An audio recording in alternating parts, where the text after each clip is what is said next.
Shalom, jumpa kembali di channel Kreativitas Daku. Salam kasih dan sukacita untuk kita semua.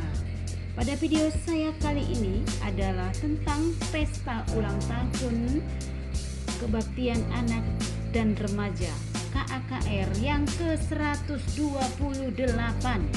Menurut data-data kami saat ini bahwa Rumbun Gereja GBKP Bekasi memiliki jumlah anak KAKR sebanyak 487 orang, digabung dari kelas batita, balita, anak kecil, anak tanggung, pra-remaja dan remaja.